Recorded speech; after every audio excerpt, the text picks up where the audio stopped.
Assalamualaikum warahmatullahi wabarakatuh. Selamat malam teman-teman sekalian dan selamat malam kepada yang terhormat Bapak Sparta selaku dosen pengajar akuntansi keuangan menengah. Pada kesempatan hari ini, kelompok kami akan melakukan presentasi mengenai depresiasi, gangguan, dan depresi, yaitu dari chapter 11. Perkenalkan, nama saya Rudi Perdana dengan NIM 2019-1211-022. Selanjutnya, Dan saya Jana Priscilia Jadu dengan NIM 2019-12-11-020 dan selanjutnya. Dan saya Dewi Yulia Biranpasana dengan NIM 2019-12-11-032. Next. Yang pertama, penyusutan metode alokasi biaya. Nah, untuk penyusutan metode alokasi biaya ini akan dijelaskan mengenai apa itu penyusutan. Yang pertama, penyusutan merupakan proses akuntansi yang mengalokasikan biaya aset berwujud ke beban secara sistematis dan rasional pada periode yang diharapkan memperoleh manfaat dari penggunaan aset. Di mana mengalokasikan biaya aset berumur panjang itu ada 3, yaitu aset tetap menjadi beban penyusutan, intangible yaitu menjadi beban amortisasi, dan sumber daya mineral menjadi biaya penipisan. Nah, ini merupakan 3 faktor yang terlibat dalam penyusutan yang sering ditanyakan. Yang pertama, depreciable basis atau basis depresiasi apa yang digunakan. Yang kedua, apa umur manfaat aset. Dan yang terakhir, metode pembagian biaya apa yang terbaik. Yang pertama ada faktor depreciable base for the asset, di mana diketahui rumus yaitu untuk original cost akan dikurangi dengan residual value dan akan mendapatkan basis yang dapat didepresiasi. Contohnya diketahui original cost yaitu 10.000 dikurangi dengan residual value ada 1.000, maka didapatkan depreciation base yaitu sebesar 9.000. Yang kedua, untuk estimasi kehidupan layanan, di mana kehidupan pelayanan seringkali berbeda dengan kehidupan fisik, di mana perusahaan akan menghentikan aset dikarenakan 2 alasan. Yang pertama, faktor fisik, seperti korban atau habisnya kehidupan fisik, atau yang kedua, faktor ekonomi, yaitu ketidakmampuan, supersesi, dan keusangan. Nah, untuk metode penyusutan ini merupakan profesi membutuhkan metode yang digunakan dengan metode sistematis dan rasional, di mana terdapat 3 metode. Yang pertama, metode aktivitas, metode garis lurus, dan metode pengurangan. Yang didapat ada 2, yaitu angka-angka tahun dan metode saldo turun. Yang pertama, metode penyusutan yang pertama ada metode aktivitas, di mana disediakan contoh untuk data Stanley Coal Mines sebagai berikut, di mana untuk ilustrasi untuk metode aktivitas yang pertama, jika Stanley menggunakan crane selama 4.000 jam pada tahun pertama, biaya penyusutannya adalah, untuk metode aktivitas ini memiliki rumus cost dikurang residual value dikali hours this year dibagi dengan total estimasi hours akan didapatkan depreciation charge. Maka diketahui cost-nya itu kan $500 dikurangi dengan estimate sell value sebesar 50.000 dan dikalikan dengan 4.000. Maka lalu dibagi dengan total estimate hours yaitu ada 30 hours. Maka didapatkan depreciation charge-nya sebesar $60.000. Yang kedua, metode garis lurus dengan data yang sama, namun untuk ilustrasinya, Stanley akan menghitung depresiasi sebagai berikut dengan rumus cost dikurang residual value dibagi dengan estimate service life, di mana cost-nya $500 dikurang dengan $50.000. Nah, akan dibagi dengan 5 years, itu ada di useful life-nya, maka akan didapat depreciation charge-nya sebesar $90.000. Yang ketiga, metode pengisian daya menurun, yaitu untuk yang pertama adalah ada jumlah digit tahun, di mana setiap pecahan menggunakan jumlah tahun sebagai penyebut. Contohnya kan 5 tahun, terus 5 ditambah 4, ditambah 3, ditambah 2, ditambah 1, hasilnya 15. Dan untuk pembilangnya adalah jumlah tahun perkiraan sisa pada awal tahun. Untuk alternatifnya bisa digunakan rumus N dikali N tambah 1 per 2. Atau diketahui N-nya itu 5 tahun, maka 5 dikali 5 tambah 1 per 2, yaitu 30 dibagi 2 sama dengan 15. Dan ini merupakan penyusutan untuk jumlah digit tahun, di mana itu depreciation expense didapat dari 5/15 dari depreciation fraction kan 5 tahun, diurutkan dari 5, 4, 3, 2, 1. Maka 15 kan tadi kita dapat dari perhitungan sebelumnya. Maka untuk tahun pertama 5/15 dikali 450 sama dengan 150 sampai tahun kelima. Nah, untuk menentukan apakah kita mendapatkan depreciation expense-nya sudah benar, maka jumlah total dari depreciation expense-nya akan sama dengan jumlah dari 1 tahun depreciation base, yaitu 450.000. Nah, ini merupakan metode pengisian daya menurun, tapi menggunakan metode saldo menurun, di mana menggunakan tingkat depresiasi persentase yang merupakan kelipatan dari metode garis lurus, tidak mengurangi nilai sisa dalam penghitung dasar depresiasi. Dengan data yang sama, itu kita akan menghitung depreciation expense, di mana untuk rate distilling balance itu didapat dari, kan tadi untuk metode garis lurus didapatkan 90.000. Maka 90.000 akan dibagi dengan depreciation base pada sebelumnya tuh ada 450.000. Maka akan didapatkan 0,2 atau 20%. Kan tadi sebelumnya dibilang bahwa metode saldo menurun ini merupakan kelipatan dari metode garis lurus. Maka 20% ini akan dikali 2 sehingga hasilnya yaitu 40%. Nah, untuk 40% depreciation expense ini didapat dari 40% dikali 500, maka akan didapat depreciation expense untuk tahun pertama 200.000, dan akan digunakan rumus seperti 40% dikali 300 untuk tahun kedua, maka didapatkan 120.000, dan seterusnya dilakukan sampai pada tahun terakhir. Nah, yang selanjutnya adalah masalah depresiasi lainnya, di mana terjadi topik yang pertama kita akan menjelaskan mengenai penyusutan komponen. IFRS mensyaratkan bahwa setiap bagian dari properti pabrik dan peralatan yang signifikan terhadap total biaya aset harus disusutkan secara terpisah, di mana ilustrasinya EuroAsia Airlines membeli pesawat seharga 100 juta pada tanggal 1 Januari 2020. Pesawat tersebut memiliki masa manfaat 20 tahun dengan nilai sisa 0. EuroAsia menggunakan metode depresiasi garis lurus untuk semua pesawatnya, di mana EuroAsia mengidentifikasikan komponen jumlah dan tahun umur sebagai berikut. Ini merupakan datanya. Nah, untuk perhitungannya, untuk mendapatkan komponen depreciation tinggal dari setiap komponen yang ada kan udah diketahui komponen amonnya ada 60 juta, 30 juta, dan 8 juta dengan useful life yang ada.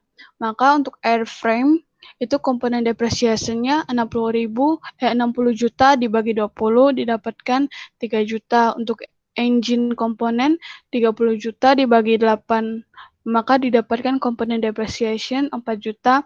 Dan yang terakhir untuk other komponen itu 8 juta dibagi 5 juta, maka komponen depreciation-nya 1.600.000. Untuk total komponen depreciation-nya kan 8.600.000 akan dibuat dalam entry jurnal penyusutan. Maka itu depreciation expense pada akumulasi depreciation untuk peralatan sebesar 8.600.000. Pada laporan posisi keuangan akhir tahun 2020, EuroAsia melaporkan pesawat sebagai satu kesatuan, di mana diketahui untuk non-current asetnya tadi kan pesawat 100 juta, non-current asetnya 100 juta dikurangi untuk pesawatnya airplane 8.600.000, maka didapatkan hasil akhirnya 91.400.000. Nah, yang selanjutnya depresiasi dan periode parsial. Bagaimana seharusnya perusahaan menghitung depresiasi untuk periode parsial, di mana perusahaan menentukan biaya penyusutan untuk setahun penuh, dan kemudian yang kedua prorata beban penyusutan ini antara dua periode yang terlibat. Nah, untuk proses ini harus berlanjut selama masa manfaat aset. Di mana untuk ilustrasi ini akan menghitung beban penyusutan dengan 4 metode. Di mana untuk harga mesin ada 150. Di mana perusahaan memperkirakan bahwa mesin tersebut akan memiliki nilai sisa 24.000 pada akhir masa pakai dengan umurnya diperkirakan 5 tahun dengan jam kerjanya 21.000 jam untuk akhir tahunnya yaitu 31 Desember. Nah, metode yang pertama yaitu metode garis lurus. Di mana untuk metode garis lurus ini sama seperti sebelumnya, di mana untuk kan diketahui untuk partial year-nya kan 5 tahun di per 12. Maka untuk partial year di 2019 kan 5 per 12. Untuk mengetahui annual expense-nya itu didapat dari depreciable base 126.000 dibagikan dengan 5 tahun yang diketahui di soal, maka didapatkan 25.200 yang akan dikalikan dengan partial year tadi 5 per 12, maka didapatkan current year expense-nya 10.500. Dan untuk tahun-tahun selanjutnya akan digunakan perhitungan yang sama yaitu 126.000 dibagi 5 sampai pada tahun 2024 beda sendiri yaitu untuk partial year-nya yaitu 7 per 12, maka untuk current year expense pada 2024 yaitu 14.700. Untuk accumulation depreciation sendiri itu merupakan pertambahan dari current year expense, di mana untuk tahun 2020 tuh mengapa 35.700 didapatkan dari 10.500 ditambah dengan 25.200 di current year expense, makanya dia berjumlah 35.700 dan ditambahkan seperti itu sampai pada bawahnya. Untuk memastikan apakah current year expense-nya sudah betul, maka depreciable base-nya akan sama dengan current year expense dan akumulasi depresiasi pada tahun terakhir 2024, yaitu hasilnya 126.000. Nah, untuk jurnal entry pada 2019 itu diambil untuk data paling pertama yaitu di mana akumulasi depresiasinya itu kan 10.500, maka depreciation expense pada accumulated depreciation yaitu 10.500. Metode yang kedua yaitu metode aktivitas, di mana untuk metode aktivitas ini dia diketahui bahwa diasumsikan 800 jam digunakan pada 2019, di mana kan tadi diketahui depreciation base-nya tuh 126.000, lalu dibagi dengan diketahui di soal tadi kan 21.000 jam, maka diketahui rate per hours-nya itu kan 6 jam, lalu akan diketahui annual expense pada tahun 2018 yaitu 800 dikalikan dengan $6, maka untuk annual expense-nya 4.500 dan untuk current year expense-nya juga 4.500. Maka untuk jurnal NTD 2019 yaitu depreciation expense-nya kan 4.800 terhadap akumulasi depreciation sebesar 4.800. Dan selanjutnya metode ketiga yaitu jumlah tahun digit, di mana diketahui bahwa partial year-nya kan tadi 5 per 12, maka didapatkan 0,41 sekian yang akan dibulatkan menjadi 0,42. Nah, untuk years-nya yang pertama kan 5 per 15 karena sudah diketahui bahwa diperkirakan 5 tahun. Nah, untuk tahun 2020 tuh mengapa 4,58? Karena 5 dikurangi dengan 5 per 12 tadi kan pembulatannya 0,42. Maka 5 dikurang 0,42 sama dengan 4,58 dan seterusnya sampai ke bawah tuh dikurangi dengan 0,42. Lalu dikalikan dengan 126 agar mendapat annual expense di setiap tahun. Beda halnya dengan 2024 tuh dia kan 7 per 12 untuk tahun 2024 untuk partial year-nya. Maka itu partial year-nya kan 7 per 12, maka dia untuk tahunnya sendiri akan beda yaitu 0,58. Nah, untuk untuk perjurnalan tahun 2019 sendiri itu depresiasi kan diketahui untuk current year expense 17.500 dan untuk akumulasi depresiasinya kan 17.500. Maka itu untuk 2019 depreciation expense-nya 17.500 terhadap akumulasi depresiasi sebesar 17.500. Selanjutnya metode yang terakhir atau metode keempat yaitu saldo menurun ganda, di mana 40% ini didapatkan dari kan tadi diketahui cost-nya 150.000. Untuk metode kan ini merupakan kelipatan dari metode garis lurus. Nah, pertama-tama kita mencari rate per year-nya, di mana untuk cost-nya kan diketahui 150.000 dikurangi residualnya 24.000 dibagi useful life-nya kan 5, maka didapatkan 25.200. Nah, 25.200 ini akan dibagikan dengan 126.000, maka didapatkan 20%. Kan ini merupakan kelipatan dari metode garis lurus. Maka 20% dikalikan dengan 2, maka akan didapatkan rate per year-nya sebesar 40%. Nah, untuk sama dengan annual expense, tinggal rate per year-nya 40% dikalikan dengan depreciable base-nya 150 kan. Nah, untuk mengapa berbeda depreciable base-nya setiap tahun, karena dari 150.000 ini kan itu akan dikurangi dengan selisih di current year expense pertama, yaitu di paling kanan ada 25.000. Maka untuk tahun 2020 menjadi 125.000 dan 125.000 dikurang 50.000, 75.000 dan seterusnya sampai tahun terakhir.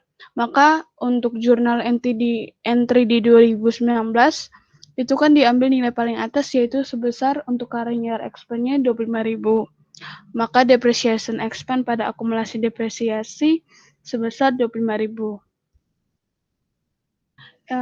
Yang selanjutnya ada penyusutan dan penggantian PPE atau Plant, Property, dan Equipment.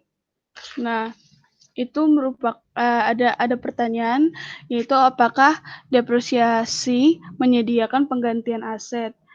Yang pertama, untuk depresiasi tidak melibatkan arus kas keluar saat ini. Dan yang kedua, dana untuk penggantian aset berasal dari pendapatan atau dihasilkan dari penggunaan aset. Untuk revisi tarif depresiasi ini, bagaimana seharusnya perusahaan menangani revisi tarif depresiasi. Itu yang pertama, diperhitungkan dalam periode saat ini dan masa pendatang. Yang kedua, tidak ditangani secara retrospektif, dan yang terakhir, tidak dianggap sebagai kesalahan atau item luar biasa. Di mana contohnya untuk revisi tarif depresiasi, Arcadia HS membeli peralatan seharga 510.000 dengan perkiraan masa manfaat 10 tahun dan nilai sisa 10.000 pada akhir waktu tersebut. Penyusutan telah dicatat selama 7 tahun dengan metode garis lurus. Pada 2019 atau pada tahun ke-8 ditentukan bahwa tahun perkiraan umur harus 15 tahun dengan nilai sisa $5.000 pada akhir waktu tersebut. Di mana untuk penjurnalan koreksi depresiasi tahun-tahun sebelumnya itu no entry. Dan selanjutnya kita akan menghitung beban penyusutan untuk tahun 2019. Yang pertama kita akan mencari nilai buku bersih terlebih dahulu, di mana untuk biaya peralatan diketahui sebesar $510.000 dan dikurangi dengan nilai sisa yang diketahui di soal itu $10.000. Maka akan didapatkan depreciation base-nya yaitu 500.000 karena 510 dikurang 10. Untuk useful life originalnya kan 10 tahun, maka 500.000 dibagi dengan 10 tahun, maka didapatkan depresiasi tahunannya tuh 50.000. Karena sudah berjalan 7 tahun, maka akan dikalikan dengan 7 dan didapatkan akumulasi depresiasinya sebesar 350.000 350.000. Maka pada balance sheet akan dicatat sebagai berikut. Yang pertama kan peralatan diketahui 510.000 dan akan dikurangi dengan akumulasi depresiasi sebesar 350.000 yang telah kita hitung. Maka kita akan mendapatkan nilai buku bersih sebesar 160.000 yang akan kita pakai di selanjutnya. Nah, selanjutnya ini kita akan menghitung beban penyusutan untuk 2019. Nah, nilai buku bersih kan tadi kita sudah dapat 160.000. Dengan nilai sisa baru yang diketahui di soal yaitu $5.000 akan dikurangi, maka akan didapat basis yang dapat didepresiasi yaitu 155.000. Dengan useful life tersisa kan tadi sudah 7 tahun, terus diketahui di soal kan 15 tahun. Maka sisanya kan 15 kurang 7, 8 tahun. Maka didapatkan untuk depresiasi tahunannya sebesar 19.375. Nah, kita kan sudah mendapatkan depresiasi tahunan ini akan di jurnal untuk sebagai beban penyusutan. Maka depreciation expense terhadap akumulasi depresiasi sebesar 19.375.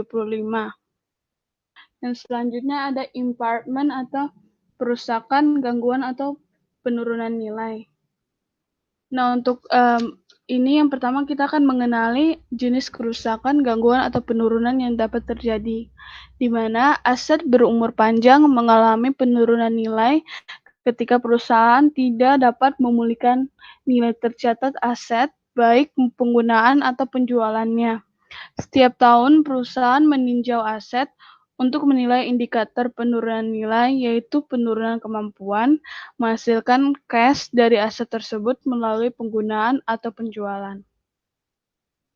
Nah, jika ada indikator penurunan nilai, maka tes penurunan nilai harus dilakukan dengan format sebagai berikut. Nah, itu yang selanjutnya kita akan langsung ke contoh bahwa kita mengasumsikan cross SA melakukan tes penurunan nilai untuk peralatannya, di mana nilai tercatat untuk nilai tercatat yaitu carrying amount-nya itu 200, nilai wajar di fair value less cost to sell itu 180 dan value in use 205. Maka ini akan recoverable amount-nya akan menggunakan nilai yang lebih tinggi. Kan itu antara fair value less cost to sell dengan value in use lebih tinggi 180 dibanding 205, lebih tinggi 205. Maka akan dipakai data 205. Nah, ini tidak terjadi gangguan atau no impairment. Ini kita akan mengasumsikan datanya sama, tetapi untuk nilai pakai peralatan ini dari 175 akan diganti sebagai dari 205 akan diganti sebagai 175. Kan kita akan menggunakan nilai yang lebih tinggi. 180 dibandingkan 175, 180 lebih tinggi. Maka untuk recoverable amount pada soal ini yaitu sebesar 180. Nah, ini terjadi impairment loss karena nilai dari recoverable atau jumlah yang dapat dipulihkan lebih sedikit dari jumlah yang tercatat atau carrying amount. Maka selisihnya kan 20.000. Maka untuk penjurnalannya kan 20.000 ini sebagai impairment loss. Maka akan dicatat untuk kerugian penurunan nilai yaitu sebesar 20.000 terhadap akumulasi penyusutan peralatan sebesar 20.000. Kita akan masuk mengenai ilustrasi penurunan atau impairment. Di sini kita dapat satu kasus. Pada tanggal 31 Desember 2020, Hanoi Ltd memiliki peralatan dengan biaya sebesar Vietnam dolar 26 juta dan akumulasi penyusutan sebesar 12 juta. Peralatan tersebut memiliki total masa manfaat selama 4 tahun dengan nilai sisa atau residual value itu 2 juta. Informasi berikut berkaitan dengan peralatan ini. Nilai tercatat peralatan pada tanggal 31 Desember itu ada 14 juta dengan didapat dari 26 juta dikurangi 12 juta itu dapat dari biaya peralatan dikurangi penyusutannya. Terus yang kedua, Hanoi itu kemudian menggunakan depresiasi garis lurus. Nah, depresiasi Hanoi ini ada 6 juta tadi udah dijelasin kan 26 juta dikurangi 2 juta itu 2 juta itu dari nilai residual value-nya dibagi 4 4 tahun untuk mencari nilai depresiasinya, karena ini kan dengan metode garis lurus atau straight line. Nah, di yang ketiga, Hanoi menetapkan bahwa nilai yang dapat diperoleh untuk memperoleh aset kembali ini itu sebesar 11 juta. Nah, sisa masa manfaat peralatan setelah 31 Desember itu adalah 2 tahun. Berikutnya. Nah, sekarang kita akan tahu nih, kita udah tahu nih di sini kan ada tadi dijelasin fair carrying amount-nya kan 14 juta dari 26 juta dikurangi 12 juta. Nah, dapatlah 14 juta. Tadi fair value-nya kan bisa dijelasin tuh ada yang lebih kecil. Nah, di sini yang diberitahu di soal itu kan recoverable amount-nya ada 11 juta atau yang dapat diperoleh itu 11 juta. Nah, 11 juta ini kan dia lebih kecil dari 14 juta. Maka berarti ada kerugian penurunan nilai atau impairment-nya yaitu sebesar 3 juta. 3 juta ini dapat dari 14 juta dikurangi 11 juta. Nah, untuk jurnal yang kita akan jurnal ini kan adalah kerugiannya. Maka di bawahnya itu dijelaskan jurnalnya adalah kerugian karena penurunan nilai dengan akumulasi penyusutan peralatan, yaitu dengan nominal 3 juta dari kerugian penurunan nilai. Berikutnya. Nah, di sini kan kita udah tahu nih peralatannya sebesar 26 juta. Terus tadi akumulasi penyusutan peralatannya kan 15 juta. Dari nilai, maka nilai yang tercatat yang udah jelasin itu ada 11 juta. Di sini Hanoi menentukan bahwa total masa manfaat peralatan itu tidak berubah, atau kita bisa bilang sisa masa manfaatnya masih ada 2 tahun. Namun diperkirakan nilai sisa peralatan sekarang adalah 0. Nah, perusahaan ini terus menggunakan depresiasi garis lurus dengan jurnal berikut untuk mencatat depresiasi untuk tahun 2021. Nah, jurnalnya bagaimana? Next. Nah, inilah jurnalnya. Ya, jurnalnya adalah beban penyusutan 5.500.000 dan akumulasi beban penyusutan 5.500. Nah, ini dari dapat dari penghitungan yang sebelumnya. Ya, ada masa manfaatnya 2 tahun.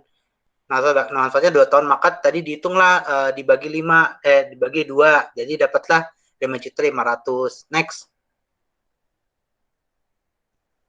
Nah, sekarang kita akan masuk ke kasus yang kedua. Di sini, tahun akhir 2019, Frana Company kan menguji mesin untuk mencari penurunan nilai. Mesin tersebut memiliki nilai tercatat atau carrying amount sebesar 200.000 dolar. Ini memiliki perkiraan sisa manfaat dengan selama 5 tahun. Karena ada sedikit informasi terkait pasar yang menjadi dasar jumlah terpukulan berdasarkan nilai wajar, firma menentukan jumlah terpukulan mesin harus didasarkan pada nilai pakai. Firma menggunakan tarif diskon 8%. Analis Firma menunjukkan bahwa arus kas masa depan akan menjadi 40.000 dolar setiap tahun selama 5 tahun dan akan menerima senilai sebesar 10.000 pada akhir 5 tahun. Nah, diasumsikan bahwa semua arus kas itu terjadi pada akhir tahun. Nah, gimana sih kita mendapat nilainya? Itu dari present value yang selama 5 tahun pembayaran. Itu kan tadi dapat 40.000 dari perkiraan yang akan terjadi di masa depan. Nah, kita tahu rumus untuk mencari present value itu kan dia anuitas selama 8 tahun itu dia jalan sama. Dan itu terjadi pada 5 tahun. Maka kita pakai table 40.000 dikali table 64 ini dia dapat dari present value dengan diskon 8%, masa pakainya 5 tahun. Kalau kita lihat di table manajemen keuangan itu kayak gitu dapatnya, ada tabelnya. Maka dimasukkanlah nilainya 3,99271. Nah, hasil dari present value ini dikali 40.000, hasilnya adalah 159.708,40. Nah, bagaimana untuk residual value? Residual value itu dia juga pakai tabel, tapi dia kan dia sifatnya present value, tapi dia nggak kontinuitas. Maka dipakailah tabel 61 itu pakai diskonnya 8%, 5 tahun. 5 tahun. Maka nanti jumlah dari present value residual, nilai residualnya itu 10.000 dikali 0,68058. Maka hasilnya adalah 6.805,80. Nah, untuk mengetahui apa nilai value related machine itu dia kan menambah karena dia sifatnya masih dalam satu kesatuan. Maka tinggal ditambah aja 159.078,40 ditambah 6.805,80. Maka hasilnya dari value ini dia didapatlah 166.514,20 dolar. Next. Nah, ini kita akan menggunakan ilustrasi dari kasus perhitungan penurunan nilai. Next. Oke. Di sini kita tadi udah dapat kan 166,514 itu didapat dari yang penghitungan sebelumnya. Nah, di sini kan tadi dia jelasin sama teman saya itu dia di bawah fair value less cost to sell dan value in use. Kita bisa lihat kalau misalnya fair value itu lebih kecil dari value in use, berarti kan dia tidak ada impairment atau kerugian penurunan nilai. Tapi kalau misalnya ada pengurangan nilai, itu kita dapat sebut bahwa fair value ini lebih besar dari value in use. Maka didapatlah tadi value in use-nya kan dari penghitungan 166,514. Nah, sementara tadi dijelasin biaya yang pembawaannya itu kan 200.000. Nah, kita tinggal masukin aja value di sini sama dengan biaya yang dapat dipulihkan. Next. Nah, tadi biaya yang dipulihkan itu kan kita tahu carrying amount ini lebih besar dari recoverable amount. Berarti kan ada gap atau selisihnya. Nah, selisih ini kita hitung 200.000 dikurangi 166,514. Hasilnya 33.486. Nah, nominal 33.486 ini masuk dalam kerugian penurunan nilai dan ini yang akan dijurnalkan dalam perusahaan. Next. Maka ini jurnalnya nih, jurnal yang tadi sudah saya jelaskan itu kerugian karena penurunan nilai dengan akun pasangannya di kredit itu akumulasi penyusutan itu mesin. Nah, nilai yang tadi sudah dijelaskan yang dimasukkan adalah nilai kerugiannya yang dijurnalkan. Next. Nah, sekarang kita akan membahas mengenai pembalikan kerugian penurunan nilai. Nah, diilustrasikan saja, Ten Group ini membeli peralatan pada tanggal 1 Januari dengan seharga 300.000 Hong Kong dollar. Masa manfaatnya 3 tahun dan ini tidak ada nilai sisa atau residual value. Nah, di sini dilihat nih di 2019 itu kan ada 2019, 2020, 2021 itu dimulai dari penghitungannya 3 tahun kan.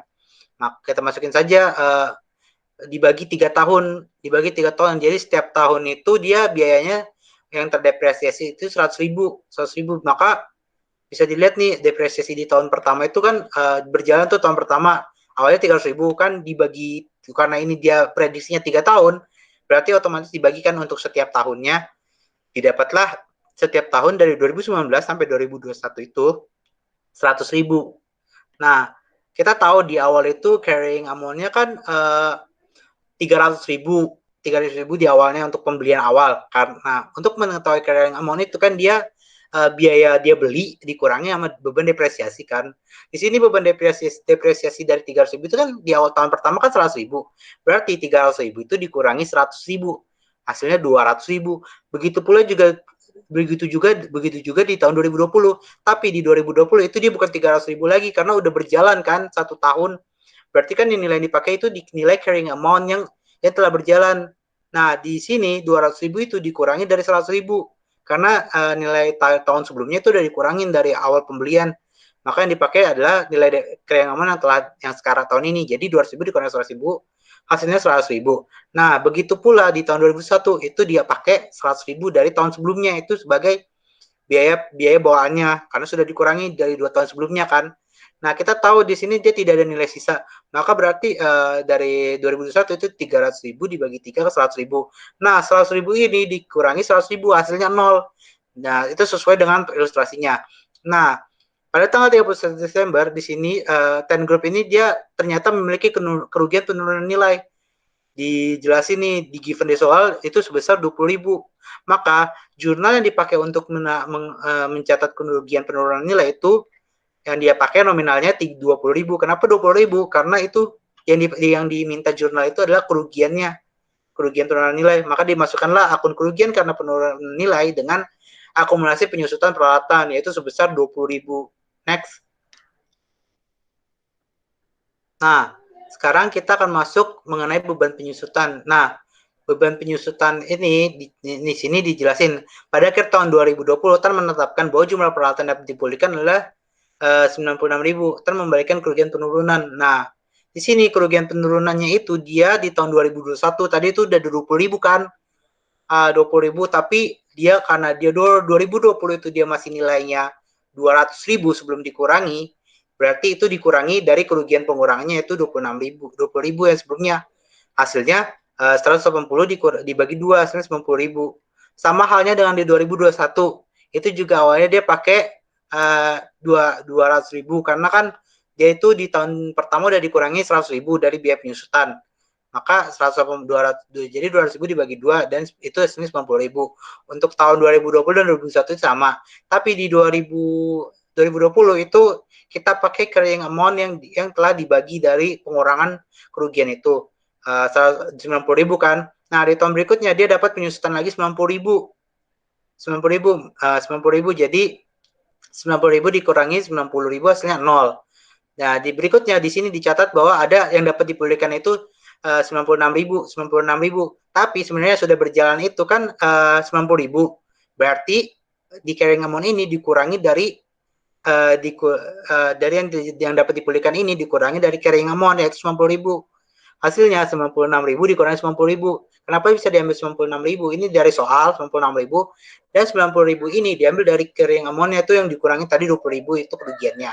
200.000 dikurangi kerugian 180 dibagi 2 90.000. Maka yang dapat dipulihkan 96.000 dikurangi 90.000 hasilnya 6.000. Nah, untuk mencatat jurnalnya yang 6.000 ini kita pakai seperti yang sama yaitu dibalik akumulasi penyusutan peralatan pada pemulihan kerugian penurunan nilai. Karena ini kan dia dipulihkan nih. Kalau misalnya dia mengalami kerugian, itu kan akunnya di atas itu pemulihan kerugian penurunan nilai pada akumulasi penyusutan. Pada saat dia memperoleh kembali atau membalikan atau dikembalikan kerugian itu, berarti akunnya dibalik. Di debit itu jadi akumulasi penyusutan pada peralatan dan di kreditnya itu pemulihan kerugian, bukan kerugian lagi karena duitnya kembali. Nah, nominalnya dipakai di sini adalah 6.000. Next. Nah, untuk di sini berikutnya kita akan membahas unit penghasil uang. Untuk unit penghasil uang, ketika tidak mungkin untuk menilai penurunan nilai aset tunggal, karena aset tunggal ini menghasilkan arus kas hanya dalam kombinasi dengan aset lain. Perusahaan di perusahaan biasanya mengidentifikasi kelompok aset terkecil yang dapat diidentifikasi, yang menghasilkan arus kas yang lepas dari arus kas aset lain.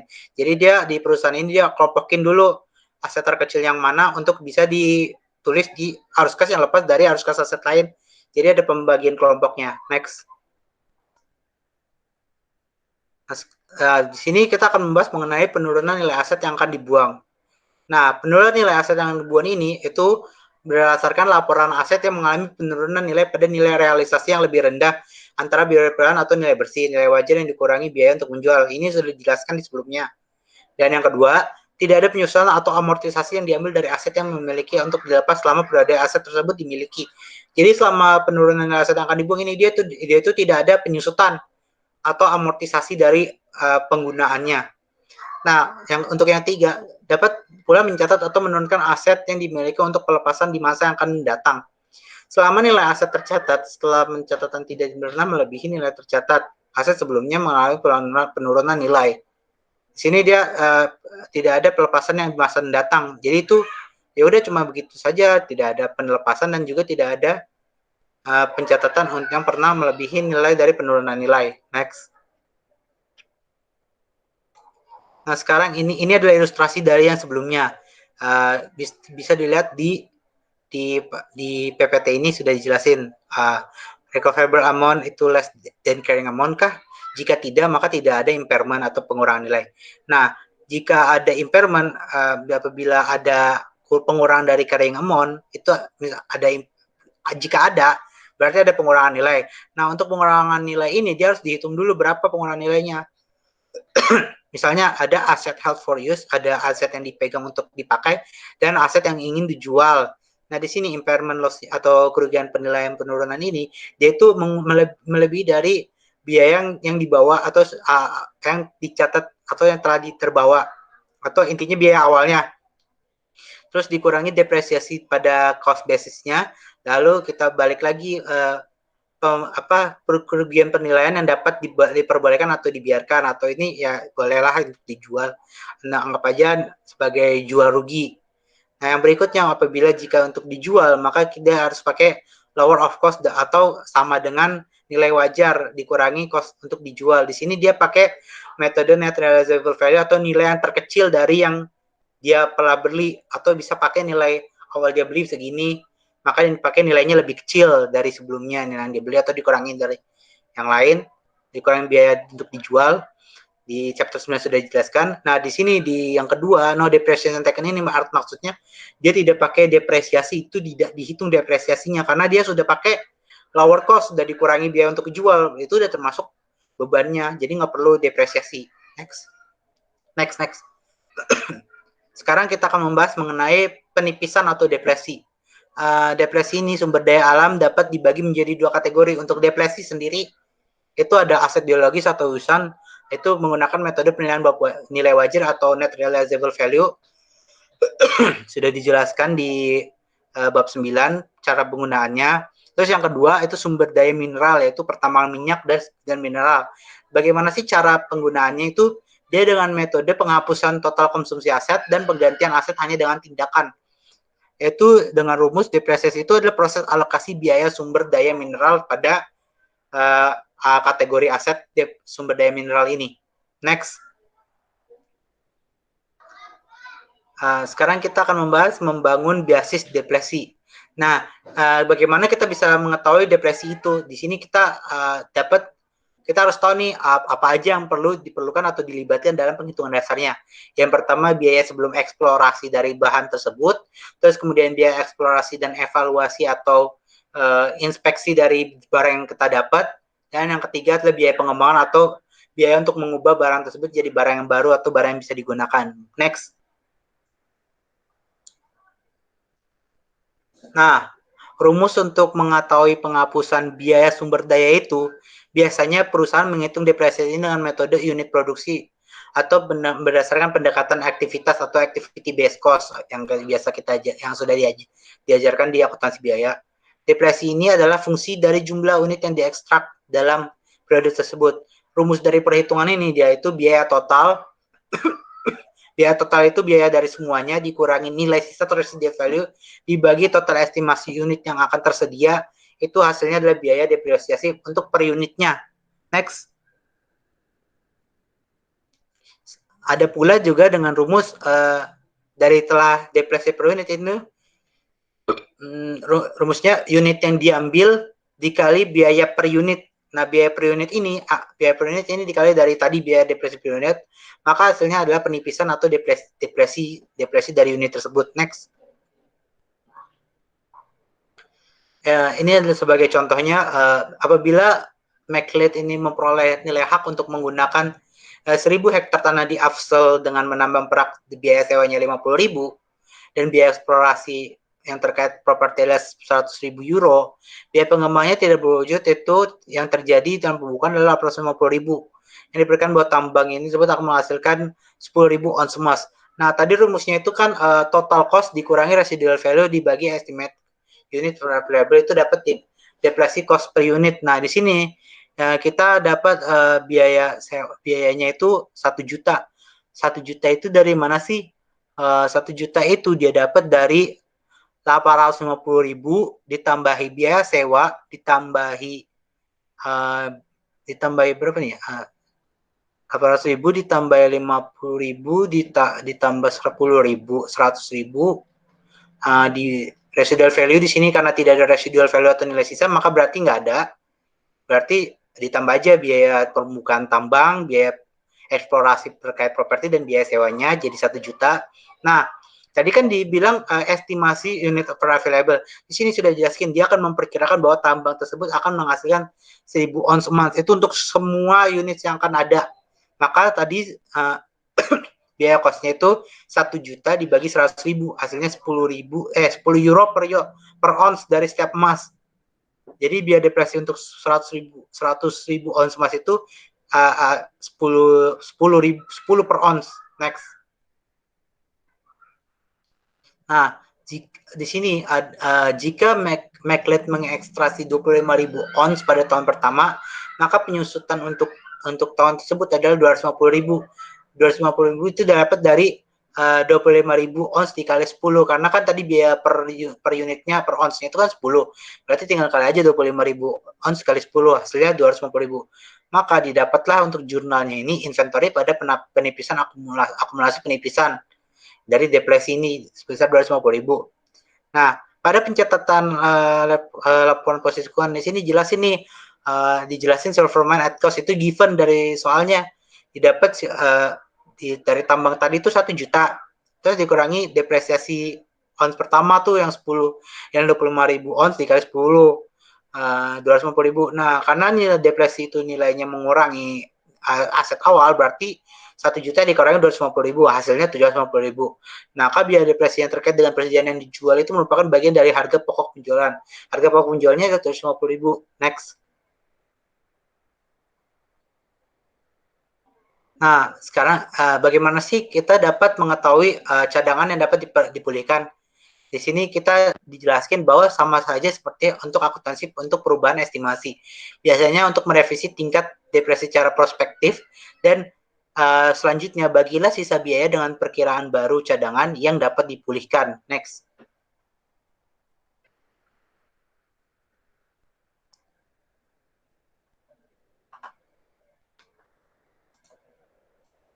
Selanjutnya kita akan membahas setelah yang tadi Rudi telah jelaskan, kita akan membahas tentang dividen likuidasi. Jadi yang dimaksud dari dividen likuidasi adalah dividen lebih besar daripada jumlah akumulasi laba bersih. Next.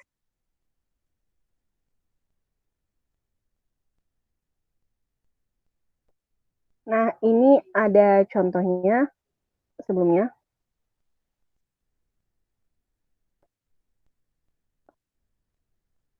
Di sini terdapat contoh penambangan kolahan memiliki laba ditahan sebesar 1.650.000 euro. Nah, dia ini ada akumulasi depresi kekayaan mineral sebesar 2.100.000 euro. Dan dia juga memiliki agio saham sebesar 5.435.493 euro. Nah, komisaris dari kolahan ini mengumumkan dividen senilai 3 euro per saham, di mana saham beredar sebanyak 1 juta. Dividen kas senilai 3 juta. Nah, pencatatannya adalah sebagai berikut. Next. Jadi pencatatannya adalah seperti ini. Laba ditahan sebesar 1.650, agio saham sebesar 1.350, pada kas sebesar 3 juta. Next. Nah, bagaimanakah bentuknya jika disajikan dalam laporan keuangan? Next.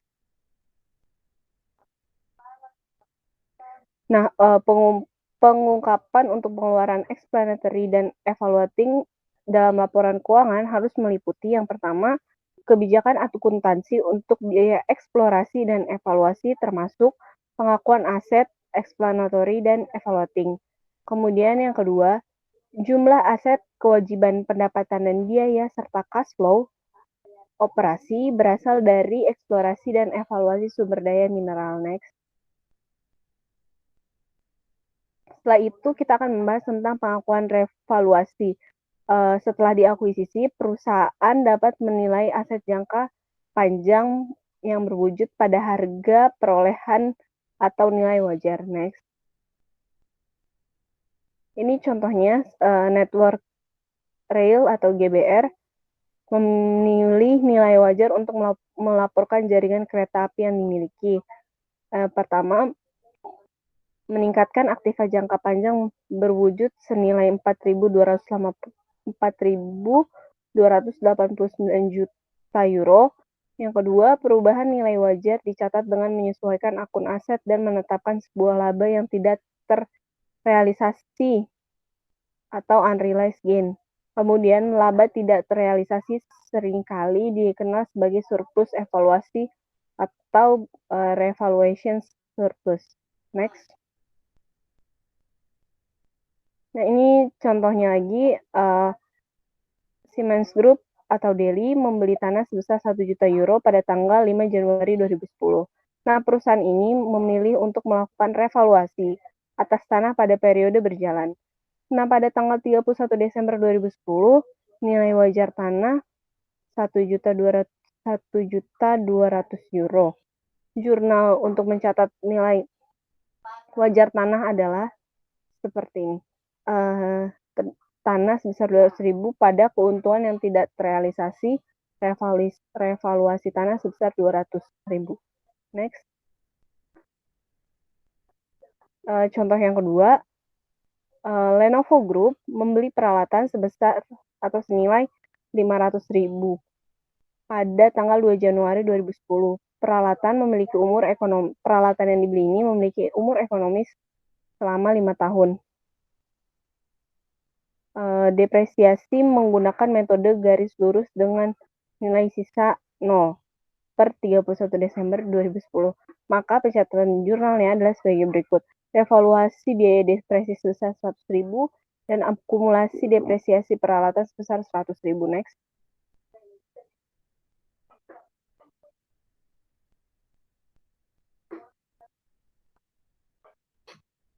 Next. Nah, sekarang kita akan bahas juga revaluasi isu.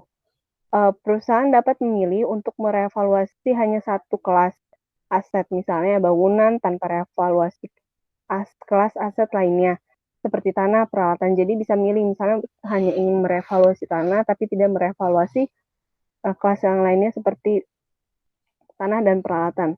Nah, kelas aset adalah kelompok aset yang memiliki sifat yang serupa dan digunakan dalam kegiatan operasi perusahaan. Next. Kita juga akan membahas tentang presentation of property, plant, equipment, and mineral resource. Next. Pertama, dasar penilaian biasanya harga perolehan, perjanjian hak gadai, dan komitmen lainnya atau komitmen. Kemudian, depreciation asset menggunakan akumulasi depresiasi. Depleting asset dapat menggunakan akumulasi depresi atau mengurangi aset secara langsung. Next. Sekarang kita akan masuk lagi ke analisis of property, plant, and equipment. Next.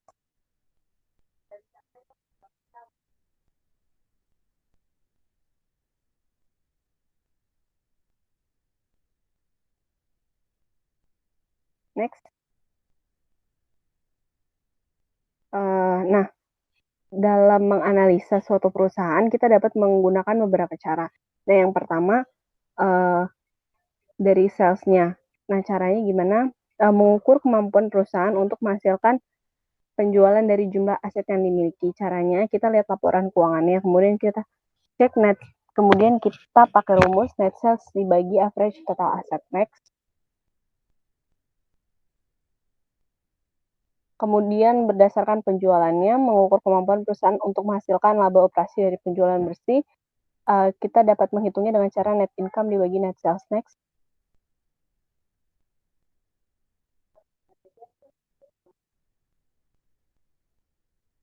Nah, untuk dari pendapatan labanya, kita dapat menggunakan rumus net income dibagi average total asset. Next. Nah, sekarang kita akan masuk pada contoh soal. Yang pertama saya dapat adalah soal exercise 10.15.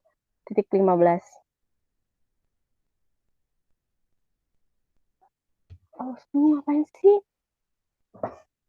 Jadi, soalnya ini bisa dilihat di buku. Kemudian untuk jawaban yang A, dijurnalkan seperti berikut.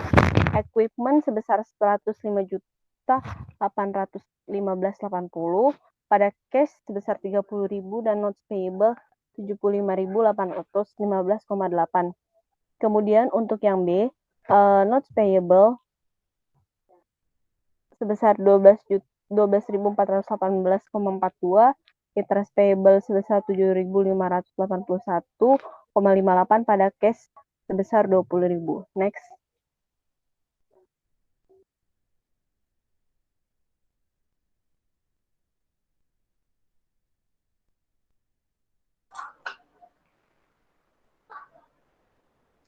Sekarang kita akan menjawab soal E10.4 pada dijelasin di sini purchase and self construct of asset. Di sini saya kopas nih soalnya dari buku, dijelasin di sini dia membeli membeli barang dan membuat konstruksi dari alat itu sendiri dengan operasinya. Di sini ada dua different type dari equipment yang akan dijelaskan direkam di sini. Di situ sudah tertera nominalnya dan bagaimana penghitungannya dari purchase terus dan construction-nya. Di sini instruksinya adalah dijelaskan untuk menghitung total cost dari setiap tipe dari equipment atau perlengkapan yang dibuat. Di sini jika item itu tidak dikapitalisasi dan tidak ada cost kapitalisasi untuk peralatan dan indikasi bagaimana itu harus dilaporkan dalam laporan keuangan. Next. Nah, di sini kita tahu nih pembelian tadi sudah dijelaskan kecuali yang tadi sebelumnya. Nah, di sini semua dipakai sebelumnya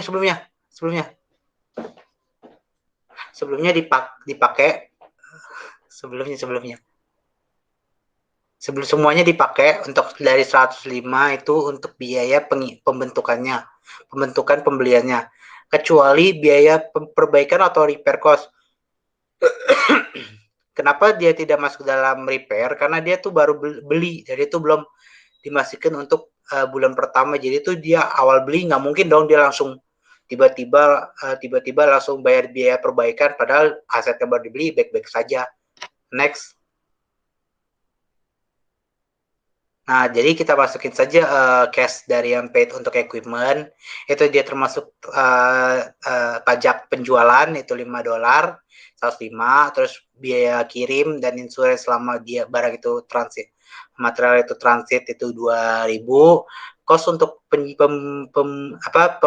pemindahan barang dari tempat itu ke dalam pabrik itu 3.100, dan gaji untuk para teknisi serta special plumbing fixture ini biaya yang lain-lain untuk penambahan fitur-fitur terbaru untuk peralatan ini. Tinggal ditambahin semuanya, maka hasilnya total dari biaya ini 124.100. Nah, di sini kan tadi jelasin ada premi asuransi yang dibayarkan selama 1 tahun pertama. Pengoperasian peralatan ini itu harus dilaporkan juga sebagai beban asuransi, dan ini untuk biaya asuransi ini itu dia tidak dikapitalisasi. Karena di sini biaya perbaikan yang terjadi pada tahun pertama pengoperasian itu terkait dengan biaya peralatan yang harus dilaporkan dengan biaya perbaikan dan peliharaannya. Sehingga dari biaya kedua ini dia tidak perlu dikapitalisasi. Nah, kedua biaya ini terkait itu dengan periode setelah dia dibeli. Jadi setelah di barang ini dibeli terus berjalan, itu baru dimasukin. Tapi ini kan dia baru pertama kali beli, jadi dia nggak dimasukin. Nah, terus kemudian kita tadi udah jelas tuh ada biaya konstruksinya. Nah, semua biaya konstruksi itu kan ada beberapa yang dipakai, termasuk nih di sini yang dipakai ini cuma biaya material yang dibeli itu tadi 200.000 dikali 0,99 itu udah ada di soal dijelasin fair value-nya, maka didapatlah 198.000. Terus biaya untuk pekerjanya itu dia dapat 190.000. Untuk biaya yang lain-lain di luar untuk konstruksi itu adalah 50.000, dan biaya untuk install atau biaya untuk memulai peralatan ini jalan itu ada biayanya, itu 4.400. Nah, semua dari biaya itu ditambahkan untuk mendapatkan biaya konstruksi, yaitu sebesar 442.400. Di sini ada catatan, perlu diperhatikan bahwa biaya bahan atau suku cadang yang dibeli itu selalu dikurangi dari jumlah potongan tunai yang tidak diambil, karena peralatan tersebut itu harus dilaporkan pada harga setara kasnya atau harga fair value-nya. Bunga yang diperhitungkan dari peralatan ini itu didasari atas dana yang digunakan selama konstruksi terkait dengan pembiayaan saham, tidak boleh dikapitalisasi ataupun dibebankan. Sehingga item ini adalah biaya peluang yang tidak dapat dilaporkan.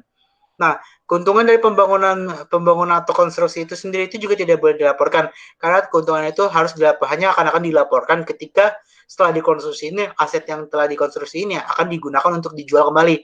Maka keuntungan dari pembuatan konstruksi ini akan dilaporkan pada saat aset itu akan dijual. Berikutnya, next. Sekarang kita membahas mengenai S10 dari 18, itu tentang pertukaran non monetary exchange dari suatu aset. Di sini saya kopas juga dari buku.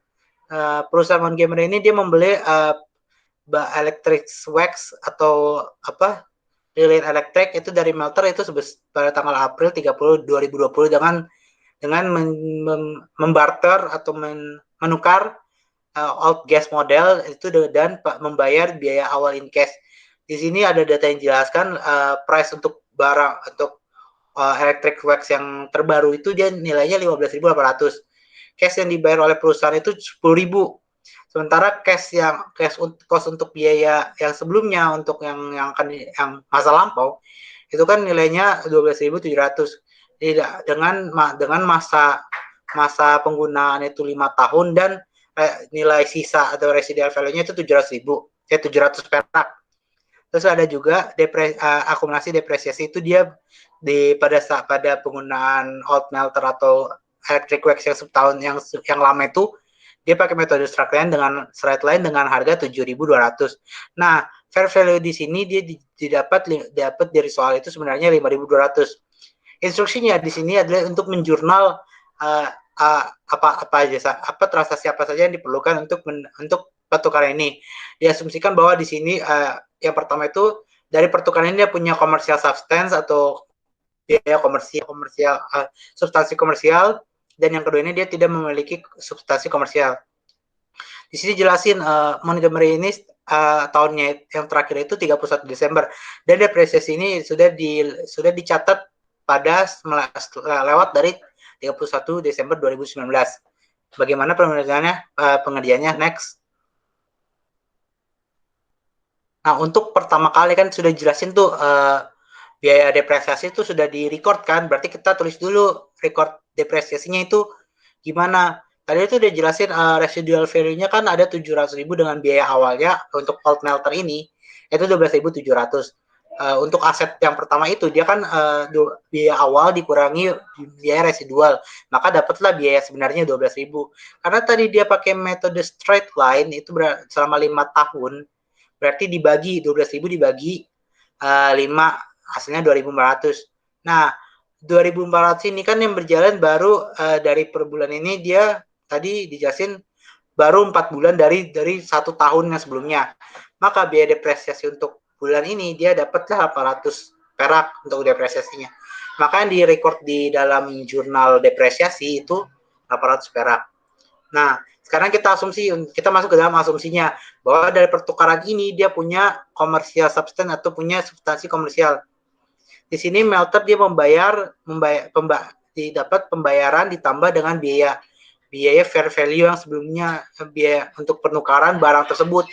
Jadi perusahaan ini mencatat untuk pembelian barang baru itu dia cash yang dibayar ditambah dengan nilai wajar yang sebenarnya atau nilai buku dari melter yang dia punya atau electric wax itu, dapatlah 15.200. Nah, terus dimasukin biaya depresiasinya itu 8.000. Nah, di sini udah dapat tuh dari akumulasinya 8.000. Maka dijelasin dimasukin nih old melter yang untuk old type itu dia tadi nilainya 12.700. Terus kemudian ada cash yang dibayar tadi 10.000, masukinlah 10.000 untuk mendapat pelunasannya kan. Nah, terus untuk dia dapat gain itu didapat dari total yang dia keluarin dan old type ini dikurangi dari yang sebelumnya 15.200 ditambah 8.000. Hasilnya itu dia dapat 500.000. 500.000 itu dikurangi dari yang sebelumnya 15.200 ditambah 8.000. Hasilnya 500. Nah, itulah dari gain yang telah didapat dari pertukaran barang tersebut jika dia punya commercial substance.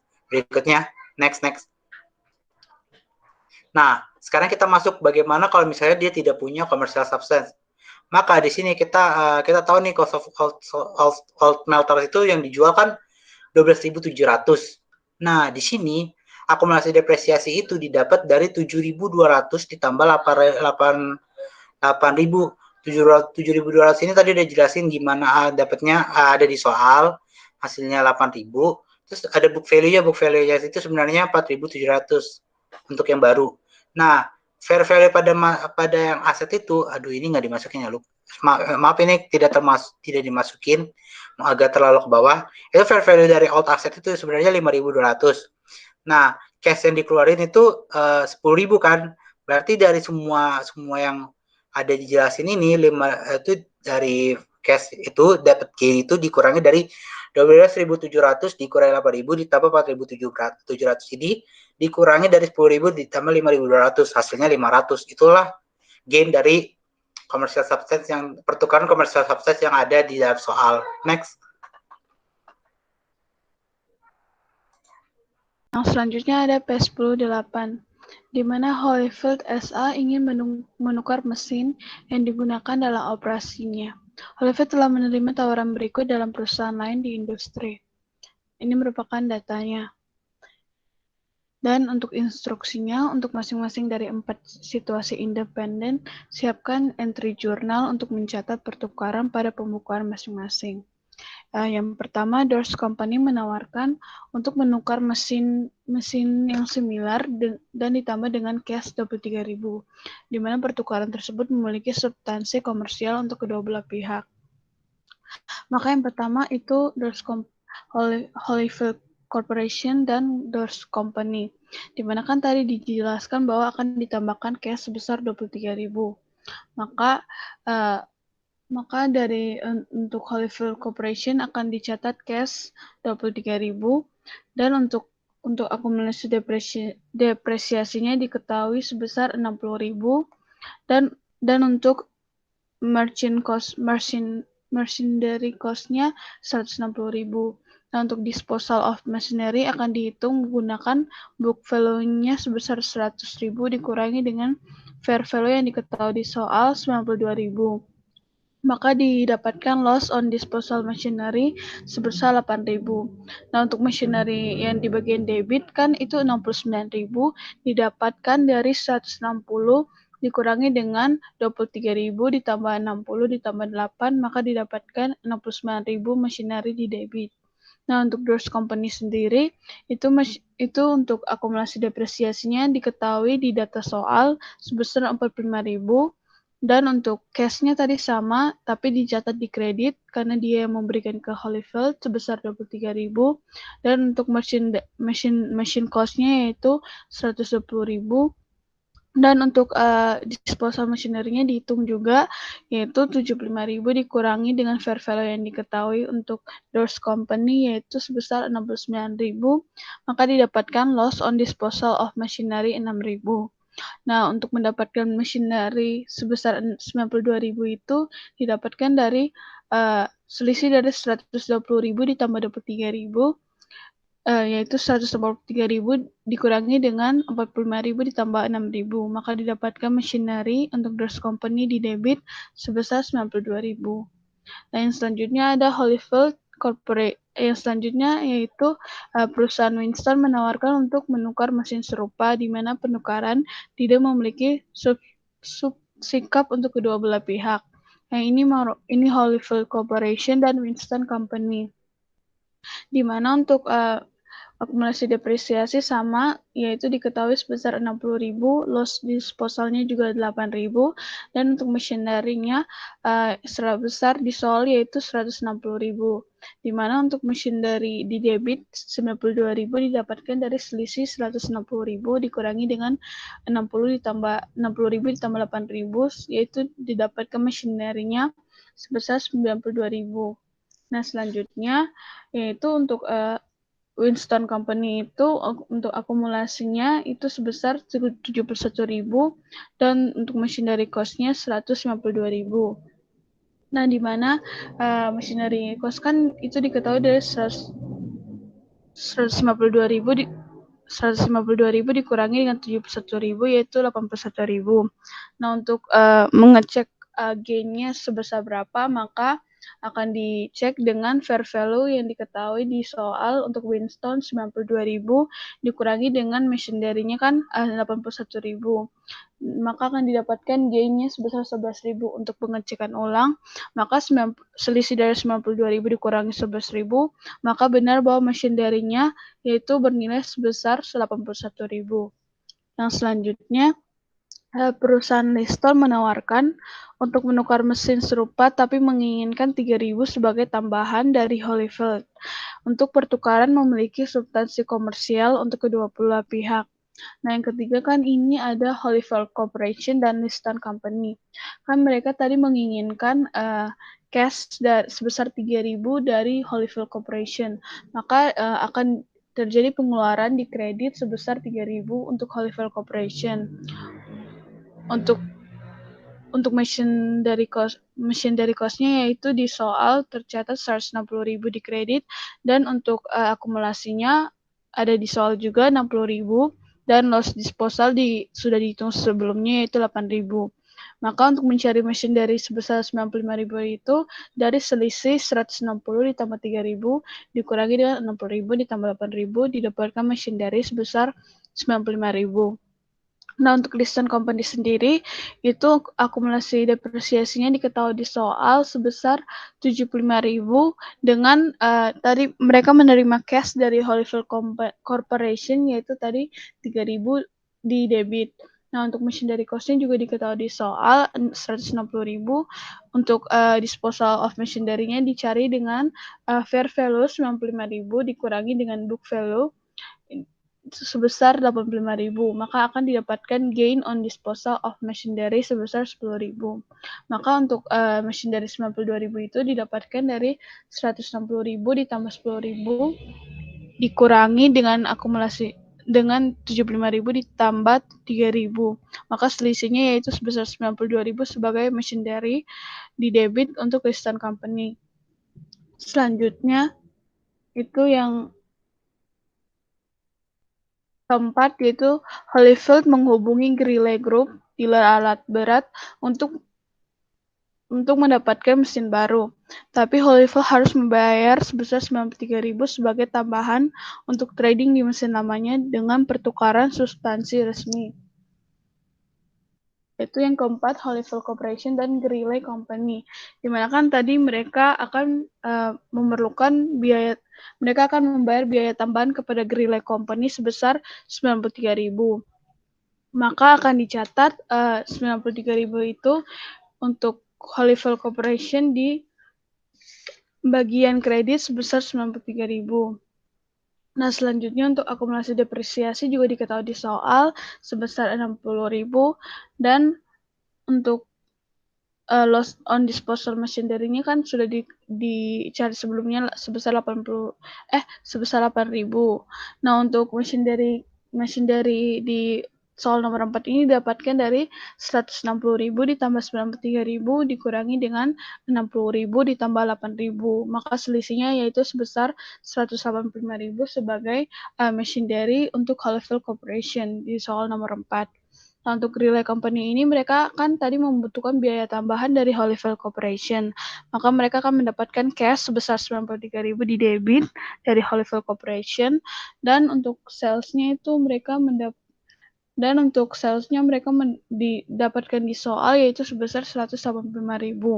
Dan untuk use mesin inventory itu didapatkan 92.000 dari selisih dari 185.000 dikurangi dengan 93.000. Nah, untuk cost of goods sold-nya itu tuh diketahui di soal untuk machinery cost-nya kan 130.000. Maka akan dipakai untuk perjunalan cost of goods sold 130.000 kepada inventory sebesar 130.000.